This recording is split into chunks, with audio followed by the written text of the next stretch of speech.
इस्लाम student करेंगे growth in animal और life cycle का चैप्टर है। ये 5 बुक है सेकेंडरी साइंस क्लास 6।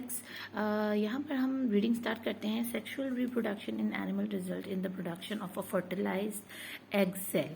अब जैसे कि आपको पता है कि प्लांट की हमने ग्रोथ के बारे में पढ़ा कि कैसे वो फर्टाइल करता है अपने सेल्स को। तो उसमें रिप्रोडक्शन के 2 प्रोसेसेस थे, एक एसेक्सुअल और एक सेक्सुअल, जिसमें सिर्फ एक पेरेंट होता था या 2 पेरेंट होते थे।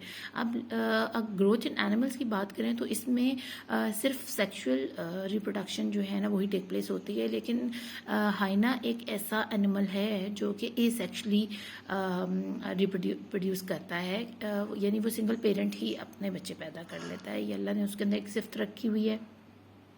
अदरवाइज जितने भी एनिमल्स हैं वो सब सेक्सुअली रिप्रोडक्शन करते हैं। अब सेक्सुअली रिप्रोडक्शन करते कैसे हैं कि इनकी प्रोडक्शन होती है एक फर्टिलाइज एग की शक्ल में, ठीक है ना। यानी एक एग होता है जो वो ले करते हैं, देते हैं, और जो कि फर्टाइल होता है, यानी इससे आगे एम्ब्रियो और स्मॉल फिश और फिर ग्रो स्टार्ट हो सकती है। This cell divide to make other cells which grow and continue. अब एक ये सेल जो है ना वो जब बड़ा होता है ना तो वो अपने अंदर से ही मज़ीद दूसरे सेल्स देता है। जैसे कि मैंने आपको बताया था टमाटर है ना, ठीक है, जब टमाटर को काटेंगे तो उसके अंदर कितने सारे बीज होते हैं। खुद वो एक ही टमाटर है, ठीक है, अपने पेरेंट का एक ही बच्चा है, लेकिन आगे उसके अंदर कितने सारे स्मॉल टमाटरों के बीज हैं। इसी तरह ये जो एक सेल होता है ना, इस एक सेल के अंदर भी मज़ीद और 2 3 4 5 10 वो अल्लाह के ने जिस हिसाब से रखे हुए हैं ये मज़ीद डिवाइड हो जाते हैं सेल, ताकि जिनमें से एम्ब्रियो बन सकें ये वाले। अब आपको यहाँ पर फिश नज़र आ रही होगी, इसके अंदर छोटा सा उसका एम्ब्रियो है और उसके साथ उसका सैक है जिसके अंदर उसका खाना है अल्लाह ने रखा हुआ। तो ये आपने जहन में रखना है कि जो भी वो फर्टाइल एग होता है ना, जैसे ये एक एग है तो इसके अंदर ये देखें, इसके अंदर मज़ीद नंबर ऑफ सेल्स हैं, ठीक है, जिन्होंने डिवाइड होकर अलग अलग ये फटेगा, इसमें से अलग अलग निकलेंगे ऐसे, ठीक है, और फिर वो एम्ब्रियो की शक्ल में आएंगे इस तरह। तो ये आपने जहन में रखना है। यानी ये डायरेक्ट जो है ना एग, ये मछली नहीं बनता, ये फर्टाइल एग होता है, इसमें ढेर सारे और जो है ना एग्स सेल्स होते हैं। आगे पढ़ लेते हैं। विच grow and continue to multiply in numbers forming an embryo. अच्छा, अब जब ये फिश जो है ना एग ले करती है तो उस एग के अंदर छोटे छोटे कई सेल्स होते हैं, ठीक है, और वो सेल्स क्या करते हैं, वो सेल उसकी आंख बनाता है, कोई उसकी फिन बनाता है, कोई उसकी टेल बनाता है, कोई उसके अंदर जो उसका स्केलेटन है, ठीक है, वो बनाता है, और इसके अंदर ही अल्लाह ने फूड भी रखा होता है फिश का, ठीक है। तो अब यही एक जो जैसे ये समझें कि एक उसने एग ले कर दिया, उसमें एक सेल आया, ठीक है, वो डिवाइड हुआ, उसने और सेल बनाए और सेल बनाए और सेल बनाए, यानी जैसे जैसे ये फिश का सेल बड़ा होना शुरू होता है ना तो वो एम्ब्रियो के लिए अलग अलग चीज़ें बनाता है, अलग अलग सेल की, यानी बाजू का सेल अलग आएगा, फिन का अलग आएगा, टेल का अलग आएगा, उसके जो आँखें होती हैं उसका अलग आएगा, उसके मुंह में जो टीथ्स होते हैं उसका सेल अलग आएगा। यानी इस एक एग के अंदर ढेर सारे सेल्स और बनते चले जाते हैं जैसे जैसे वक्त गुजरता है, और फिर एक वक्त आता है कि सेल्स डिवाइड होना रुक जाते हैं और एक पूरा एम्ब्रियो बन जाता है। आपको समझ आई मेरी बात की? जैसे ये मैंने एक एग बनाया, यहाँ मैंने हल्का सा कलर किया, फिर मैंने और कलर किया, फिर और मैं उस वक्त तक इसको कलर करती रहूँगी जब तक कि ये पूरा कलर नहीं हो जाता। इसी तरह इस पूरे एम्ब्रियो को बनाने के लिए काफ़ी सारे स्मॉल माइक्रोस्कोपिक सेल्स जो इकट्ठे जुड़ते हैं तो फिर ये एम्ब्रियो बनता है, ठीक है ना। इसमें डायरेक्ट ये एम्ब्रियो नहीं पड़ा होता, उसमें जब मछली अंडा देती है तो उसमें सिर्फ छोटे सेल, एक सेल होता है जो मज़ीद डिवाइड होता चला जाता है। जैसे ये एक सेल है, उसके बाद ये आधा जब डिवाइड होगा ना वो इस तरह होगा, ठीक है, यानी आधा इधर चला गया आधा इधर चला गया। अब ये क्या हो गया, अलग हो जाएंगे एक दूसरे से। अब ये भी इसी तरह ही डिवाइड होंगे ऐसे करके, ठीक है, अब ये भी डिवाइड हो गए और फिर ये आगे ये वाले सेल्स भी दोबारा इस तरह की शक्ल में आएंगे। तो आप देख रहे हैं एक सेल से स्टार्ट होकर कितने सेल बनना शुरू हो गए। तो यही प्रोसेस इस एग के अंदर होता है। और फिर एंड में जाकर वो एम्ब्रियो बना देते हैं. Unlike plants animals grow all over their body, however not all areas grow at the same rate and sometimes changes in shape are so extreme that the young animal looks nothing like the adult. अब इनकी growth का जो process है ना वो इस तरह होता है कि अगर ये फ़िश बड़ी हो रही है तो इसका मतलब ये नहीं है कि इसके फिन्स भी इसके साथ साथ मज़ीद बड़े होते चले जाएं. यानी अगर ये इतनी बड़ी है तो इसका फिन भी फिर उस हिसाब से इतना बड़ा होना चाहिए, नहीं. इसके बॉडी पार्ट्स अलग अलग रेट ऑफ चेंज से जो है ना बढ़ते हैं. यानी फिन्स का अपना अलग साइज़ बढ़ने का रेट है, इसका अलग है, इसका अलग है. सब अपने अपने हिसाब से बड़े होते हैं. ये नहीं है कि अगर फ़िश बड़ी हो रही है तो उसकी जिस्म का हर हिस्सा उतना ही बड़ा हो जाए जितनी वो खुद इन लेंथ है, ठीक है ना. तो फिर वो बहुत ऑकवर्ड लगती. तो ये अल्लाह ने एक सिस्टम रखा हुआ है कि बॉडी की ग्रोथ जो है ना उसकी वो बॉडी का हर पार्ट अलग अलग तरीके से ग्रो कर रहा है और सेम नहीं है. लेकिन प्लांट्स में उनकी बॉडी का जो पूरी होल बॉडी होती है ना वो कम्प्लीटली चेंज हो रही होती है, लेकिन एक ही तरह से बढ़ रही होती है. लेकिन फिर एनिमल्स में ऐसा नहीं होता.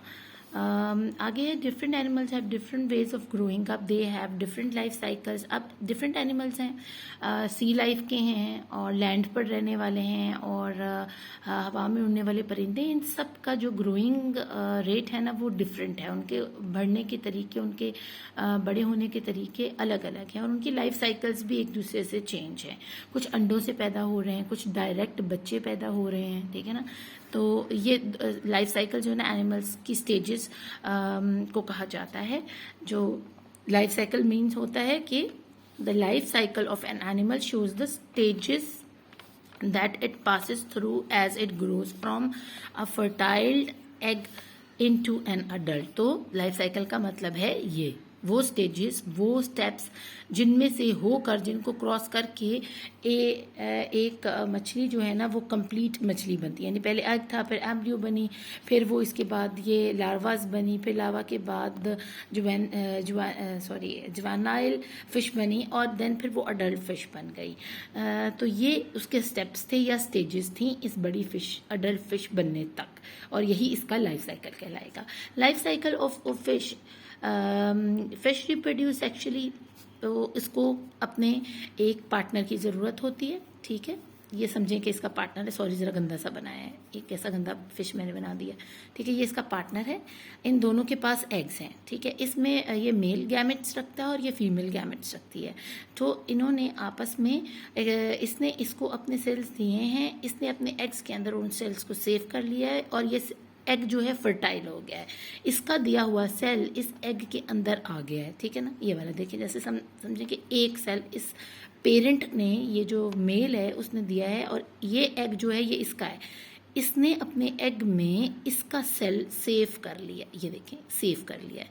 अब यही सेल डिवाइड होना शुरू हो जाता है और फिर लास्टली ये बन जाता है पूरा एम्ब्रियो. और फिर ये सेल डिवाइड होना बंद हो जाता है जब एक पूरे एम्ब्रियो की शक्ल बन जाती है. And grow into embryo. They eventually hatch into larva. और फिर जब ये टूटता, जैसे अंडा टूटकर मुर्गी निकलती है, मुर्गी का बच्चा निकलता है, तो इसी तरह इसकी ये लार्वा निकलता है. देखिए अभी भी उसके साथ सैक लगा हुआ है खाने का, जब तक कि वो खुद खाना खाने के काबिल नहीं. देखो ना, हमारे बच्चे भी जब छोटे छोटे पैदा होते हैं तो उनके मुंह में दांत नहीं होते. सेम फिश के लार्वे के साथ भी ऐसे कि ये अभी खुद से स्वेलो नहीं कर सकती खाने को, तो अल्लाह ने इसके साथ वही सैक रखा हुआ है कि वो यहीं से अपने फूड की नीड को पूरा करती है. Which then grow steadily into adults. और फिर वो आहिस्ता आहिस्ता आहिस्ता इस काबिल हो जाती है कि वो छोटी फिश बनती है और यहाँ से उसको खाने का तरीका आ जाता है और फिर वो ऐसा ऐसा ग्रो करके अडल्ट फिश बन जाती है. और ये देखें, ये वाला सैक जो है ना यहाँ जाके गायब हो गया और ये कितनी प्यारी सी छोटी सी मछली बन गई है. अब चलते हैं अपने. Some fish carry on growing all of their lifes but the growth rate get slower as they get older. कुछ मछलियाँ ऐसी हैं जो सारी ज़िंदगी बड़ी होती रहती हैं, लेकिन जैसे जैसे वो बड़ी होती है ना उनका ग्रोइंग रेट और घटना शुरू हो जाता है, ठीक है. जैसे एक मछली 20 दिन में अपने बॉडी को चेंज करती है, तो फिर जैसे जैसे वो बड़ी होती जाएगी वो 20 दिन घटना शुरू हो जाएंगे, फिर वो बढ़ना शुरू हो जाएंगे. यानी जहाँ वो 20 दिन में जितनी बड़ी होती थी अब वो 40 दिन में हो रही है. जब 40 दिन में जितनी बड़ी होती थी अब वो 1 साल में हो रही है, इस तरह उसकी वो टाइम पीरियड बढ़ना शुरू हो जाता है जैसे जैसे वो बूढ़ी होना शुरू होती है। How does growth in animal differ from growth in plants? The growth in animals differ from growth in plant because all cells divide and result in an even growth of the body. ठीक है, और ऐसा जो है ना वैसा नहीं होता। Unlike plants animals grow all over their body. ठीक है, और प्लांट्स जो हैं all over their body grow नहीं करते, एनिमल्स ग्रो करते हैं। तो ये डिफरेंस है। Explain how an embryo is formed. तो a fertile egg cell divides to make other cells which grow and continue to multiply in numbers forming an embryo। तो ये इसका आंसर यहाँ पर लिखा हुआ है। What does a life cycle shows? तो लाइफ साइकिल शोज करती है the stages, यहाँ से आप आंसर लेंगे यहाँ तक, ठीक है ना, into an adult तक। आगे चलते हैं। Life cycle of frog. Frog belongs to a group of animal called amphibians. Amphibians ऐसे एनिमल्स होते हैं जो both live on land and water. ठीक है, ये दोनों जगह जिंदा रह सकते हैं। जैसे कि एम्फीबियंस में हमारे पास क्रोकोडाइल आ जाता है, एम्फीबियन में हमारे पास टर्टल आ जाता है। ये वो एनिमल्स होते हैं जो पानी और लैंड दोनों के ऊपर जिंदा रह सकते हैं। और other amphibians include toads, nudes and salamanders. ये सारे एनिमल्स आप सर्च आउट कर लीजिएगा अपने इंटरनेट के ऊपर। सैलमेंडर फिश टाइप शक्ल का, पिंक कलर का होता है। ठीक है, और न्यूट्स भी छोटे छोटे से एनिमल्स हैं। और टोड्स का तो आपको पता है वो बड़े वाला मेंढक होता है, उसको टोड बोलते हैं। जो इससे बड़ा होता है ना वो टोड होता है। तो ये सारे एम्फीबियंस ही हैं। Amphibians have a more complicated life cycle than fish. अब फिश का जो स्टेजेस थे वो कितने थे? 1 2 3 4 5 स्टेजेस में वो बड़ी हो गई थी। लेकिन जो फ्रॉग का लाइफ साइकिल है वो थोड़ा कॉम्प्लिकेटेड है। ठीक है ना, वो मैं अभी आपको बताऊंगी कि कैसे। They undergo a process called Metamorphosis. अब उनका ये जो स्टेजेस हैं इनको कहा जाता है मेटामॉर्फोसिस। वो इस प्रोसेस से गुजरते हैं तो वो एक अडल्ट फ्रॉग बनते हैं। Metamorphosis means change of form. अब चेंज ऑफ फॉर्म का मतलब है कि पहले वो अंडे थे, अंडे से एम्ब्रियो बने, एम्ब्रियो से टैडपोल बने, और टैडपोल बिल्कुल भी फ्रॉग की शक्ल का नहीं होता। ठीक है ना, उसकी कोई रिजेम्बलेंस नहीं आ रही, वो फिश टाइप लग रहा है। ठीक है ना, तो यही चेंज जो है ना, यही difference of sibling to an adult वो कहलाता है मेटामॉर्फोसिस। यानी ये बिल्कुल हम अंदाज़ा नहीं कर सकते कि ये मछली है या ये मेंढक है। मैं आपको मज़े की बात बताऊँ, जब मैं छोटी सी थी तो हमारा जो लॉन था उसमें एक छोटा सा पूल था जिसके अंदर बारिश के दिनों में जून जुलाई का महीना था। तो जब मैं वहाँ गई तो वहाँ पर मुझे इस तरह की बहुत सारी फिशेस नज़र आई and I was collecting them in a pot. और जब मैं सब अंदर खाना खा रहे थे तो जब मैं अंदर आ गई लेकर उनको, तो सबने मुझे वेलकम किया कि पता नहीं क्या लेकर आई है अपने उस बॉक्स के अंदर। तो मैंने पानी के अंदर यही टैडपोल्स डाले हुए थे। और जब मैं डाइनिंग टेबल पर बैठी तो मैंने वो टैडपोल्स जो है ना उनको दिखाने की कोशिश की, और मेरे दिखाने के चक्कर में वो बॉक्स जो है ना उलट गया डाइनिंग टेबल के ऊपर। और यू कांट इमेजिन कि उस वक्त उस डाइनिंग टेबल पर मौजूद सब लोगों का क्या रिएक्शन था। सब चीखें मार रहे थे। अम्मी मुझे ऐसे से ना गुस्से से थोड़ा सा देख रही थी, और जो मेरे फादर हैं वो मुझे बचाने की कोशिश कर रहे थे। लेकिन मुझे उस वक्त समझ नहीं आ रही थी कि मैं फिशेस को लेकर आई हूँ और ये इतना ज़्यादा ओवर रिएक्ट क्यों कर रहे हैं सारे घर वाले। तो वो मुझे फिर आहिस्ता आहिस्ता जो है ना रियलाइज़ करवाया गया कि बेटा ये फ़िश नहीं है, ये जो है ना बच्चे हैं फ्रॉग के, तो you should avoid next time. तो मैं भी डर गई। मैंने कहा ये क्या चीज़ है भाई, ये तो खौफनाक सी चीज़ है कि ये मछली से एकदम से ये मेंढक में तब्दील हो जाता है। और ऐसा ही हुआ उस पूल में। कुछ दिनों के बाद छोटी छोटी पिद्दी पिद्दी सी इस तरह की मेंढकियाँ जो ना वो फुदक रही थी उस पूल के आसपास। फिर मुझे रियलाइज़ हो गया कि वो ये तो कोई और ही चक्कर है। तो यही वो मेटामॉर्फोसिस जो है ना फेज़ है या वो चेंज है जो कि आपको पता ही नहीं चलने देता कि ये किसका बच्चा है। ये ऐसे लगता है जैसे मछली का बच्चा है। Frogs reproduce in water. अब फ्रॉग्स जो है ना अपने अंडे हमेशा पानी में देता है। ठीक है, लैंड पर नहीं दे सकता। बेशक ये एम्फीबियन है, लैंड और वाटर दोनों में रह सकता है, लेकिन इसका जो ओरिजिन है ना वो ज़्यादा वाटर से कनेक्टेड है, यानी पानी इसका घर है, असल घर। और वो अपने अंडे भी पानी के अंदर ही देता है। The eggs grow into embryos then hatch into tadpoles. फिर ये एग्स एम्ब्रियो बनते हैं एंड देन ये टूटकर अंडा, इसमें से ये टैडपोल निकलता है। उसके बाद क्या होता है, the tadpoles spend their early life in the water breathing with gills। अब tadpoles जो है ना क्या करते हैं, इनके यहाँ गिल्स बने होते हैं ऐसे करके कान से, इसके अंदर से ये ऑक्सीजन जो है ना वो एक्सट्रैक्ट करते हैं फ्रॉम वाटर और मछली की तरह जिंदगी गुजारते हैं कुछ अरसे तक। The eggs grow into embryo and hatch. अच्छा ये हो गया है। Eventually they grow into adults and move into land breathing with lungs. और जब तक ये पानी में रहते हैं ना यहाँ तक ये ब्रीथ करते हैं लाइक अ फिश अपनी गिल्स की मदद से। लेकिन जब उनकी ये टांगें निकल आती हैं और ये पीछे से टेल बिल्कुल शॉर्ट हो जाती है तो फिर वो इस काबिल हो गए कि ये then now move to the land. और अब लैंड पर जाने के बाद जाहिर बात है उनको गिल्स की ज़रूरत नहीं है, क्योंकि गिल्स अल्लाह ने इसलिए बनाए हैं ताकि एक छाननी की तरह है, वो आप पानी के अंदर से सिर्फ ऑक्सीजन को एक्सट्रैक्ट करते हैं सांस लेने के लिए। तो अब क्योंकि पानी में प्योर ऑक्सीजन तो होती नहीं, वो मिक्सचर होता है हाइड्रोजन एंड ऑक्सीजन का H2O, तो इसलिए अल्लाह ने उनको गिल्स दिए होते हैं पानी में ताकि वो सिर्फ ऑक्सीजन को छान कर अपने अंदर लेके जा सके। लेकिन जब वो लैंड पर आ जाते हैं तो लैंड पर क्योंकि प्योर ऑक्सीजन हवा में मौजूद है तो उनको गिल्स की ज़रूरत नहीं पड़ती। Now they can breathe with their lungs, अपने फेफड़ों की मदद से वो सांस ले सकते हैं। तो अब अल्लाह ने उनकी बॉडी भी चेंज कर दी है, उनको उस हैबिटेट के मुताबिक तब्दील कर दिया है और उसकी ये 4 टांगे भी दे दी हैं जो कि उसको सांस लेने में मदद देती हैं। कैसे कि जब वो ऊपर नीचे जंप करता है उसके लंग्स मूव करते हैं और प्रेस होते हैं, कॉन्ट्रैक्ट होते हैं और रिलैक्स होते हैं तो उसका सांस चलता रहता है। तो ये अल्लाह का निज़ाम है। ये था हमारा life cycle of frog. Hopefully आपको इसकी अच्छे से समझ आ गई होगी। चलते हैं टेस्ट योरसेल्फ की तरफ, लेकिन पहले डिड यू नो पढ़ लेते हैं। Frogs and toads will often return to the same pond where they were born in order to produce their eggs. अब कितने मजे की बात है कि जहाँ वो पैदा होते हैं जिस पॉन्ड के अंदर और जब वो बड़े हो जाते हैं उस पॉन्ड से निकलकर चाहे वो कहीं भी चले जाएं, 1-2 गलियां छोड़कर या तो उससे आगे, आखिरकार जब वो पेरेंट बनते हैं और उनके अंडे देने की बारी आती है तो वो वापस अपने उसी पॉन्ड की तरफ रुख करते हैं और वहीं आकर अपने अंडे देते हैं जहां वो खुद पैदा हुए थे और वो चाहते हैं कि उनके बच्चे भी उन्हीं के घर में पैदा हों। Name 3 amphibians. आप किसी भी 3 एम्फीबियन के नाम दे दें, वो वहां लिखे हुए थे। फ्रॉग है, सेलेमेंडर है, टोड है। What does Metamorphosis mean? Metamorphosis means change of form. ठीक है ना, चेंज ऑफ फॉर्म। यहाँ मैं लिख देती हूँ चेंज ऑफ फॉर्म। होपफुली आपने ये क्वेश्चंस तो किए होंगे, टीचर ने करवाए होंगे आपको। Where do frogs reproduce? वो कहाँ रिप्रोड्यूस करते हैं? ये मैंने इसका आंसर यहाँ लिखा हुआ, ठीक है ना। जहाँ where they were born, they reproduce to the same pond where they were born in order to produce their eggs। ठीक है ना, तो आप ये वाला लिख लीजिएगा answer. How do tadpoles breathe? वो कैसे ब्रेथ करते हैं?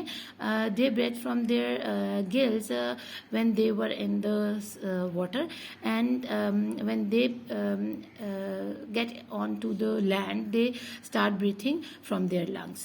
how does this differ from the way an adult frog breathes? इसलिए डिफर करता है कि जो tadpoles हैं they breathe from gills और जो adult frog है they use their lungs for breathing. तो यही डिफरेंस है। और आपने SLO बेस इसकी तैयारी करनी है, इससे मैंने आपको एक एक लफ्ज़ अच्छे से समझाया है क्योंकि आपको पता है CP में टीचर्स मोस्टली क्वेश्चंस नहीं देती हैं, वो इनमें से आपको कुछ ना कुछ देती हैं। तो आप जब अगर ये लेक्चर आपने बगैर आगे भगाए तसल्ली से देखा होगा तो फिर आप इन सब के आंसर्स को आपको रटना नहीं पड़ेगा, आपको पता होगा टीचर ने क्या बताया था, आप उसको जो है ना MCQs को टिक कर दोगे। लाइफ साइकिल ऑफ इंसेक्ट अगर देखें तो हमारे पास most insect such as butterflies undergo a complete metamorphosis. अब ये भी फ्रॉग भी बटरफ्लाइज भी ये सब जा रहे हैं इंसेक्ट और एम्फीबियंस मेटामॉर्फोसिस फेज में से गुजर कर बड़े होते हैं। इनकी साइकिल का नाम होता है कंप्लीट मेटामॉर्फोसिस की शक्ल में। Eggs are laid on leaves and after a few days. अब ये एग्स कहाँ देती हैं? पत्तों के ऊपर, ठीक है ना, पत्तों के ऊपर एग्स दे देती हैं, ऐसे पत्तों की बैक साइड के ऊपर। And after a few days, कुछ दिनों बाद, दे हैच इनटू अ कैटरपिलर। और वो कुछ दिनों बाद क्या बन जाते हैं? ऐसे करके सुंडियां बन जाते हैं, ठीक है ना, ऐसे करके वो जो ऊपर छोटी छोटी सुंडियां कैटरपिलर घूम रहे होते हैं बड़े कलरफुल से। और लार्वा, या वो लार्वे की शक्ल में आ जाते हैं। आप उसको लार्वा भी बोल सकते हो और उसको आप कैटरपिलर भी बोल सकते हो, ठीक है। तो ये शक्ल होती है उनकी। अब आगे The larva feeds on leaves and grow rapidly before turning into an inactive pupa. अब अल्लाह ने क्योंकि इसके साथ इसका खाने का सैक नहीं रखा तो अल्लाह ने इसको पैदा ही इसके खाने के ऊपर करवाया, यानी एक पत्ते के ऊपर, ठीक है ना। तो जैसे ये पैदा होता है उस पत्ते को खाना शुरू कर देता है क्योंकि उसको खाना मिल जाता है उसके बिल्कुल पैदा होने के साथ ही। और फिर वो आहिस्ता आहिस्ता जो है ना ग्रो करता है और वो प्यूपे की शक्ल में आ जाता है। पहले वो कितना बड़ा सा है, फिर वो आहिस्ता आहिस्ता छोटा छोटा सा बन जाता है और फिर वो छोटा प्यूपा बंद होना शुरू होता है in the shape of inside the pupa many changes to the structure of the insect body occurs. Eventually the pupa burst open and an adult butterfly emerge. अब ये हमारे पास जो फेज आ गया है ना ये प्यूपा का है, ठीक है। और ये दोनों फेज प्यूपा और कैटरपिलर दोनों के हैं। अब आप कहेंगे कि ये क्या गड़बड़ है, तो देखो जब वो इस प्यूपा कैटरपिलर जब प्यूपा बनता है ना तो वो फिर इस फेज तक जाता है, यानी अपने इर्द गिर्द ऐसे कवर चढ़ा लेता है, ये वाला कवर चढ़ा, तो हम इसको भी प्यूपा ही बोलते हैं। यानी ये और ये स्टेज जो ना सेम है।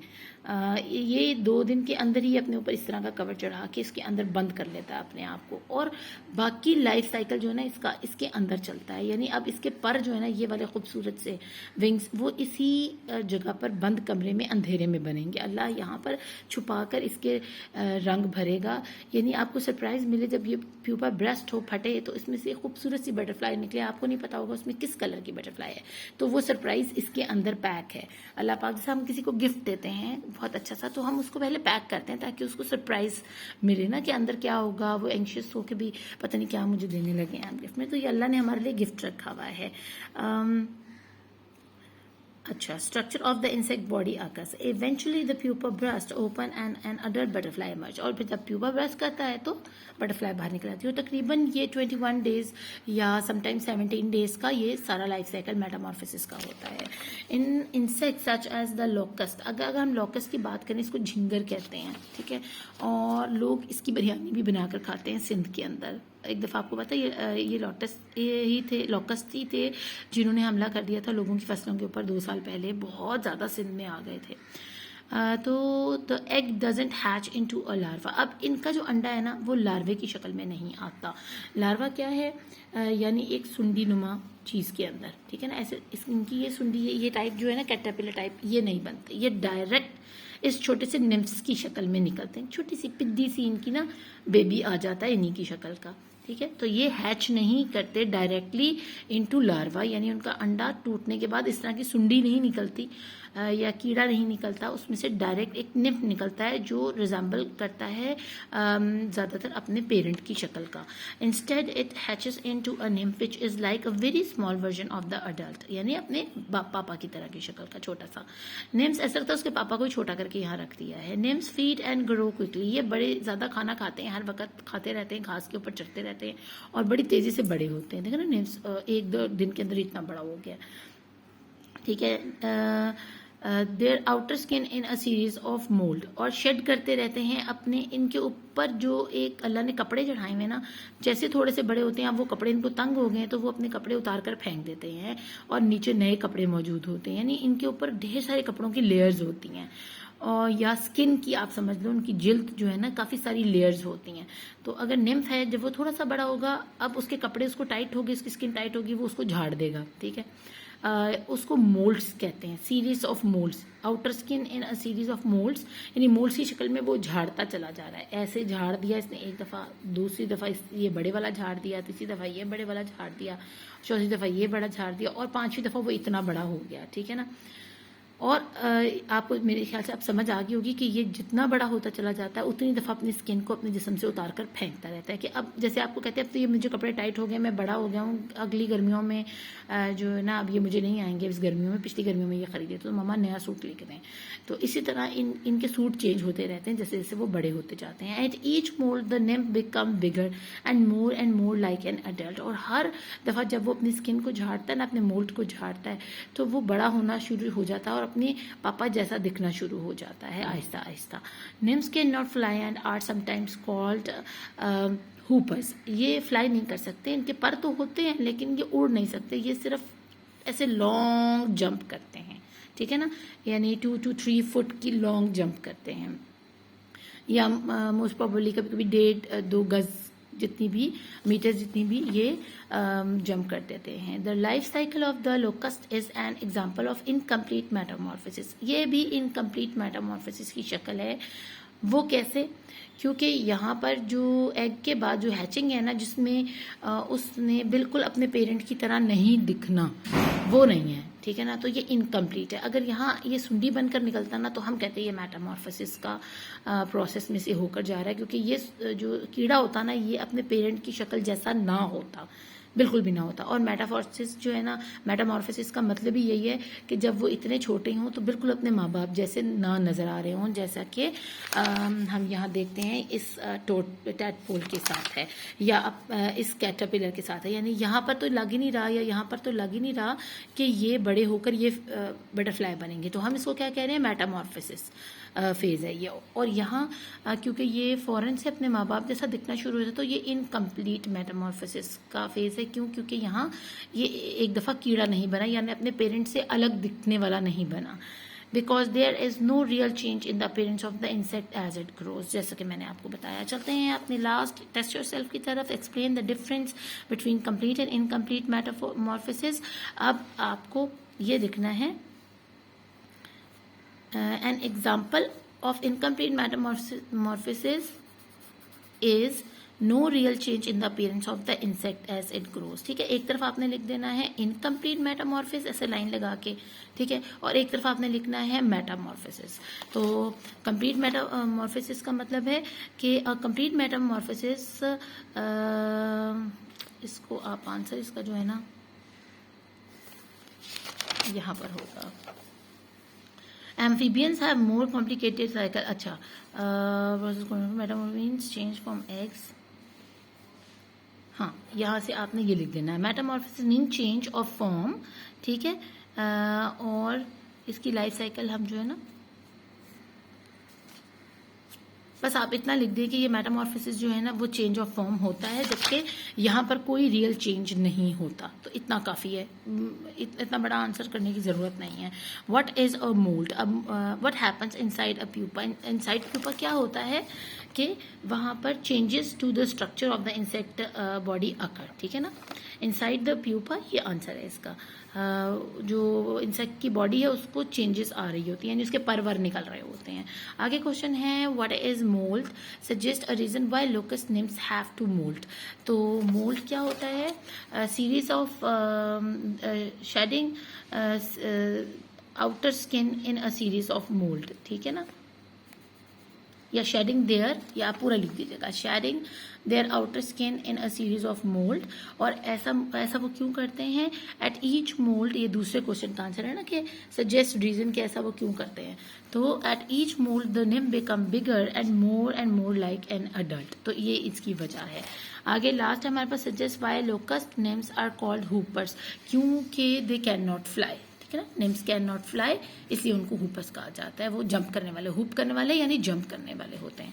तो ये हो गया हमारा कंप्लीट काम, ठीक है, ऑफ सेकेंडरी साइंस बुक, क्या नाम था इसका?